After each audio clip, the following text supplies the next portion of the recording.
Now, Lord Bilimoria talked about the boss in one of his commercials.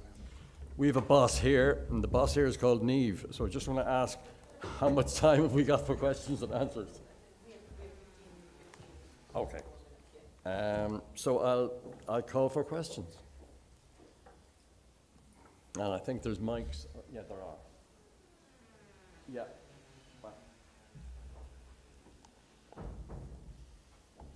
Surely somebody's going to ask about Brexit. Maxine, no, you're not. Sorry.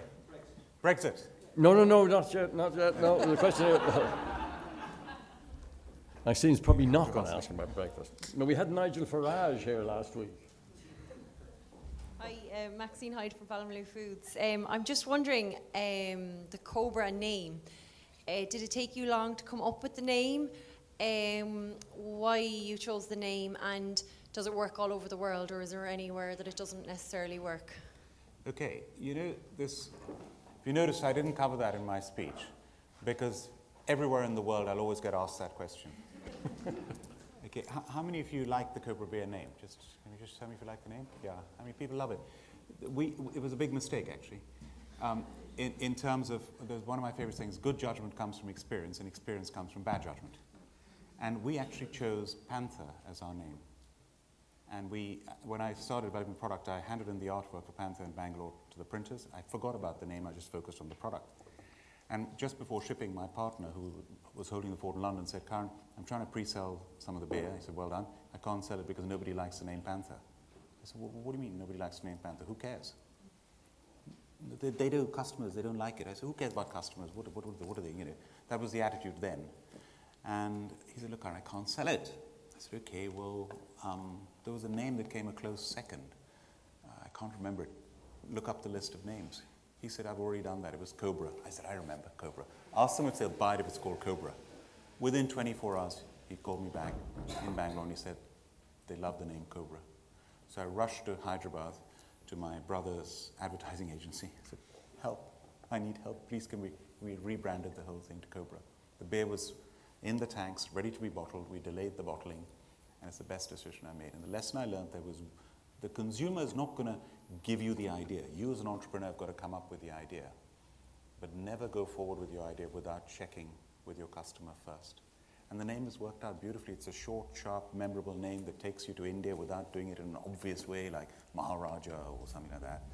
And the other thing about it is it's cool and contemporary, but yet it feels as if it's been around forever. I mean, we were going to celebrate our 25th anniversary. And the consumer said, what, 25? We thought it was 125 years old. So we didn't celebrate our 25th anniversary. and when I started 27 years ago, I would come across, in those days, they were still alive, these retired British Army officers. I remember Cobra before the war, delicious beer. Didn't exist.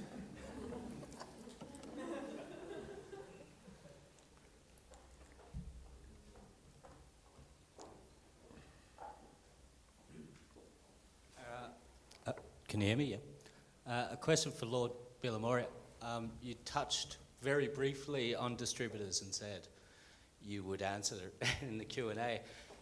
Can you give us some tips on choosing distributors or partnering with distributors and what you're looking for? Yes, I mean, there are two aspects. One is domestic distributors, and the other is looking for distributors in export markets. And the commonality there is distributors tend to sell lots of different products. And with the best will in the world, they are distributors and not necessarily brand builders. And the responsibility of building their brand is always going to be down to you. And if you keep that always front of mind, then you know your expectations from your distributors. And you've got to be driving it through. They will provide that distribution for you, but you've got to, so for example, those beautifully branded glasses, when we send those to the export markets, they make a big difference. The advertising, you leverage off what you're doing in the UK that helps our sales around the world because the UK is a respected market. London is a respected city. If you can make a brand, a household name in the UK, it gives it a lot of credibility to sell it around the world. And that gives the distributors a lot of confidence and backing. And selecting the right distributors is very, very important. We've had bad experiences. We've had distributors that in Russia, we built up our market and then the distributor went bust and we were never able to re-enter the Russian market again. That's happened to us in other countries, in South Africa as well. So you've got to be very, very careful in selecting your distributors. Ahad, you must have some experience of distributors as well. Have you got anything to add to that answer? Well, yes, certainly on the Pepsi-Cola side, Yeah. where you look at the bottling system and the franchise partner is the distributor.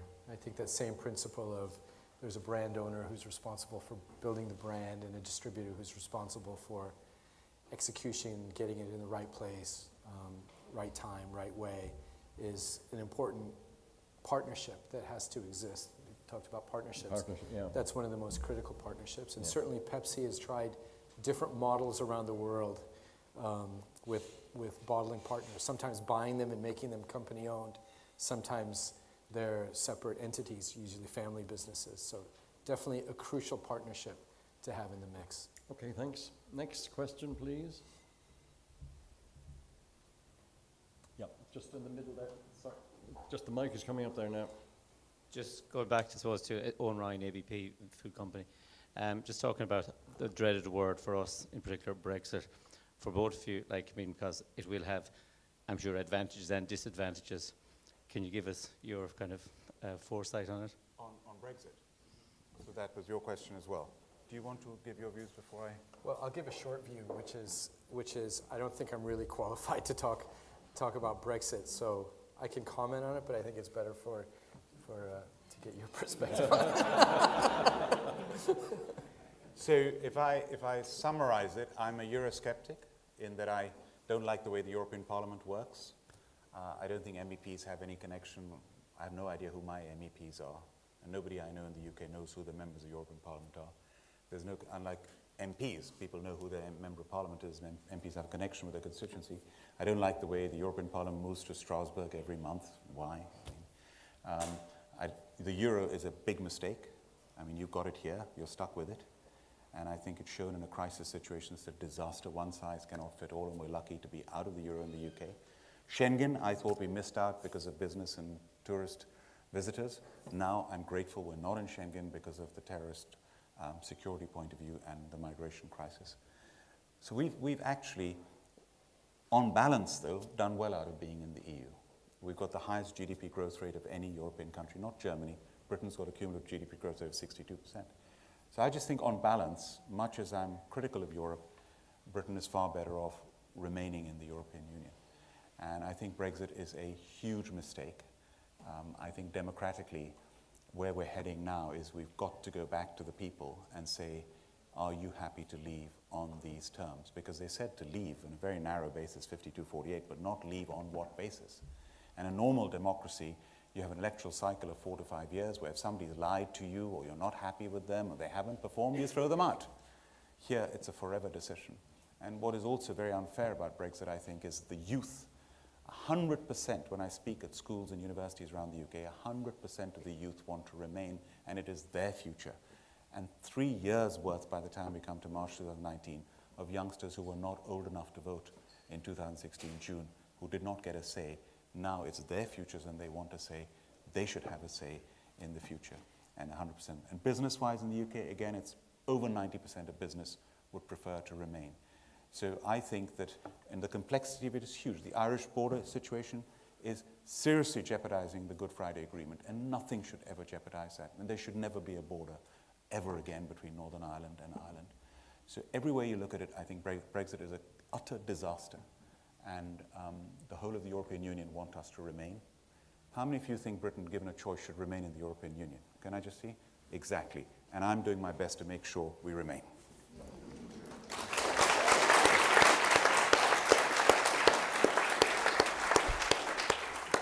I'd just like to add as a general perspective, not specific to this one, which is, I loved your quote, which is, if you want to go fast, go alone. If you want to go far, go together. And I believe better together exists in a lot of different aspects of life, and this is probably one of them. Okay, we've solved that problem. Next question. Yep, there's one down there near the end on this side. Oh, Michael. Yep. And we'll have one down there later, yep. Karan, a question about your entrepreneurial culture within your business. You've been through a lot of change, you've been through a huge amount of growth. how do you maintain the culture of entrepreneurship in a business that's become much bigger, and particularly now in partnership with a multinational firm? How do you keep that spirit of entrepreneurship going in the business? Having a joint venture like I do with Molson Coors, the advantage is to bring the entrepreneurial spirit together with a giant company and all the resources that it offers. And it is, when it works, it's very powerful because from a distribution, production, global reach, Molson Coors are brilliant. What big companies are not good at, and this is across the board, and you could probably back this up, is they're not entrepreneurial. With the best will in the world, they are not entrepreneurial. And quite often the attitude in a big company is, how do I play not to lose? And it's not a winning mentality. It's a question of, well, an idea comes up, a big company can be, why should I do this? Maybe we shouldn't do it. Or let's look at it, let's plan for it. And if we do it, let's do it in 3 years' time. The entrepreneurial attitude is, let's go for it, and let's do it tomorrow. And that's the big mismatch between a big company and entrepreneurial mindset. So fortunately, because of this joint venture, I'm able to bring that entrepreneurial spirit to bear. And it can't work as quickly as if you're a small, nimble company, but it can work very well when it works. But it's a challenge in any environment. So I don't know if you want to comment from your Pepsi days or from your... I think it's really an important point that applies to big companies as well. And I talked a little bit about redefining the ways of working for marketing and even for big companies. And certainly agility is one big area, and being entrepreneurial is part of that. And that's a challenge that big companies have to face because they're not wired that way. Interestingly, in Turkey, there's an interesting stat. When I went there, what I realized is it's a very hierarchical structure. They have what's called, they have the boss. It's a boss mentality from your advertising. So they have a boss mentality. The boss makes all the decisions, everyone else serves it up, and no one wants to take responsibility. So decision-making goes up. You delegate decision-making up, which is absolutely the wrong way to do it if you want to try new things and expand beyond your current comfort zone. So the challenge for companies like that is, how do you create more empowerment, more agility, more entrepreneurial spirit in the company by putting in this, what we call owner's mentality or founder's mentality in there. For Turkey, the bright side is that when you ask, well, the dark side is, let's say the bad news is, when you ask employees what do they want in a business and working in a corporation, they rank lowest in the world on empowerment. Unbelievably, they don't want to be empowered because they don't want the responsibility because there's a boss who's usually running the business. But they rank highest in the world on entrepreneurialism. They want entrepreneurial experiences. They want that responsibility when they're truly responsible and not just working for a founder. So the challenge in that case is, how do you unlock that entrepreneurial desire that people have there with the need of the company to be able to do it in a corporate environment rather than have them leave and start their own companies, which is what they do. So very important question, and I think it's a key for big companies around the world to unlock that. Thanks. There's one here. Yep. Hi, Carol Mackay from Largo Foods. Just wondering, what level of investment are you putting into your core brands, and what percentage goes above the line versus below the line for both of you, I suppose? It varies by business and market and stage of development. When for us, and I'll say for us, for Yield is Holding and Yield is Holding brands, we usually spend, because it's those categories, we usually try and spend around 5% of sales on marketing. And of that 5%, most of that goes towards above the line. Below the line is handled by a sales department who's got a separate budget. When you put the two together, usually below the line is slightly higher than above the line spending. So it's a little over 50% on below the line, because that often includes pricing. One of the challenges, going back to something I was talking about, one of the challenges is to have a holistic view of your overall marketing spend, combining sales and marketing together. And when you talk to marketing and you ask, in your 360 view of marketing, what are you doing? They have their own 360. Sales and trade marketing has their own 360. it's important to put them together to have one holistic view, kind of work together on an overall budget. I think that's how you maximize below the line and above the line spend. And all that I would add to that is that I've always learned from the early days, because when I started, I couldn't even afford a branded beer glass. I mean, our only item of marketing was a table tent card telling the story of Cobra Beer, and that too in green and black because I couldn't afford full color. I'm not exaggerating. That's what I've started from. And then what I've tried to do is make the most of every bit of marketing that I've had. So when we brought out glasses, you've seen those beautiful story glasses we had. The first glass that we ever brought out was from Germany with a map of India on it, a beer glass that looked like no other beer glass in the world. And we had them made in Germany, and they were really expensive, and people used to steal them from the restaurants, like they steal these story glasses. So you just make the most of every item of point of sale. Then I realized you had public relations. Richard Branson, I remember saying, people will spend £10 million in advertising a year, but will think 10 times about spending £50,000 on public relations a year. And it's using every aspect of marketing in an integrated way, along with all the price promotions that you have to do, and also being reactive when there needs sometimes to do a promotion when you need to for whatever reason, and have that flexibility to be agile and adaptable. So I always believe in a completely integrated marketing approach. Final question? Yep, one over here.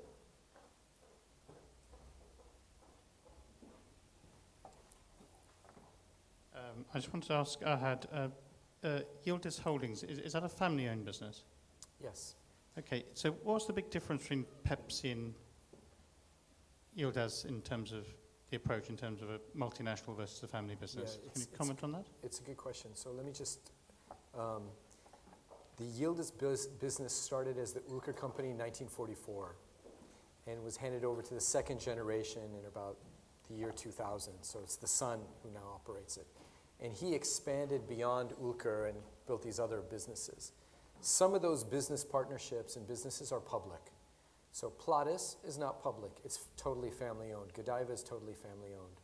But some of the other businesses in retail, frozen foods, and some of those businesses are public. You can buy shares in the Turkish stock market. But in general, it's a family-run business. The principles, the ethos of the company is family-run. Even in Plottis, here with its own team, the way it operates, they have their own CEO. It's like a family-run business from the chairman. So I think the differences between that and Pepsi, which is like an institution where you've got people in place, is there are many differences. But to me, the primary difference is that in a family-run business, you got to be able to think like the owner and appeal to him or her on multiple levels. Business rationale level, logic level, irrational level, family level, legacy level. And what I find is, at Pepsi, especially on the Frito-Lay side, you can think about it with Walkers on the snack side or Pepsi Coke. We fought for market share. If we lost 0.1 market share somewhere, we got really upset. On the family side business, he didn't care about market share. He doesn't care. We'd show the market share going up or down. He said, I don't care. I just care about profitable growth. That's it. He had a much longer term view. He didn't have to meet quarterly projections. So he had that. The second is, at Pepsi, we changed the logo a lot on Pepsi. You try and update it, refresh it, and all that. On the Ulker family business, that brand was getting old, and I wanted to change the logo. And a lot of people told me to change the logo. Even he told me to change the logo. But the logo says Ulker. It's his name. It's not like Pepsi. And I was thinking of it as a normal marketing project, change the brand identity. I didn't think of it as his name. And then we had a short break for 1 week for the religious holiday. And during that religious holiday, in Turkey, the custom is you go to the graves of your ancestors. And I saw him post photos of him going to his father's grave, and it said Ulker. And at that moment, I realized I'm not changing the logo of a brand or a company. I'm changing his family name. You have to think totally different in that case. So I totally reframed the project. Instead of having this revolutionary name, I created one very close-in option, very close into what exists today. And I said, look, the agreement has to be that at the end of this project, you will at least take one step. It may not be a big step, but we will at least take one step. In other words, it's not do it or don't do it. We will do it, but we'll either take one step or one big step. Naturally, we took the one small step. It was enough for him to emotionally take, enough to move the business, but it wasn't the dramatic thing. That's the last question. I just make a very quick comment. No, there may be one more. Is there Oh, any- is there one more? Yes, Did you yes, say? sorry, yeah, I knew that. Dave, yeah. Quick question, David Phelan. I just wanted to ask you, was there any major, two quick ones. Was there any major learning from any mistakes along the way? And would you have liked to have kept the business rather than with the strategic partnership with Molson? Could you have? And would you like to have? Right. So the strategic partnership happened at one of the 3 times I nearly lost my business. And at that time, that was by far the best option that we had in front of us. In fact, our investors wanted us to sell the company completely. And this way, I've got a joint venture where I chair the joint venture, and I've got very good trusted partners with great principles and rock solid financially. And it's worked really well. And the combination of the big size and the entrepreneurial spirit. And of course, it's different to the days when I was running my own company. It's a completely, in that sense, a different atmosphere. But a lot of that still exists with the founder entrepreneurs still involved. And to answer the first part of your question, the 3 times I nearly lost my business were all very different. But the 3 things that got me through were the same each time. One, having a really strong brand. The Cobra Beer brand sales never dropped through anyone. They always carried on increasing. The growth rate may have dropped, but they carried on growing. So the brand, having a strong brand. Secondly is the support of your loyal team members and your family. If you have my wife, I met her 1 year after I started Cobra. She's been through all the ups and downs on this journey. Without her support, I wouldn't be here talking to you. And my loyal team members like Samson, I showed you one of them. Without his support, I wouldn't be here talking to you. And the third one is integrity, doing it with the right values. Each of the times people behaved so badly, but we played with a straight bat. And the best definition of integrity that I've ever heard is when the Archbishop of Canterbury came to visit the Zoroastrian Parsi Centre and patron of the community in Harrow in London. I made my speech welcoming him, and he said, Lord Bilimoria has used the word integrity twice in his speech. The Zoroastrian Parsi community are renowned for their integrity. The word integrity comes from Latin and Greek words integer and integrum, which mean wholeness. You cannot practice integrity if you're fragmented in front of the light. You can only practice it if you're whole and complete as an individual or as an entity. And I've always remembered that. So is that the final question? Yeah, you go on. I just want to say one Just last one thing, more, the yeah. point I want to make. That one of the best things I've done in my 11 and a half years in the House of Lords was to be on the committee that put up the statue of Mahatma Gandhi in Parliament Square. There are only 11 statues. Nelson Mandela was the number 10 and Mahatma Gandhi was number 11. We had a challenge that we had to keep it as far away from Churchill's statue, so other side of the square. And I think my favorite saying of Mahatma Gandhi's, if I may paraphrase it, really sums up what I think, what we've been talking about, that you've really got to believe in yourself, in your brand, and what you're doing. Because Mahatma Gandhi said your beliefs become your thoughts become your words become your actions become your habits form your character, and your character determines your destiny. Thank you.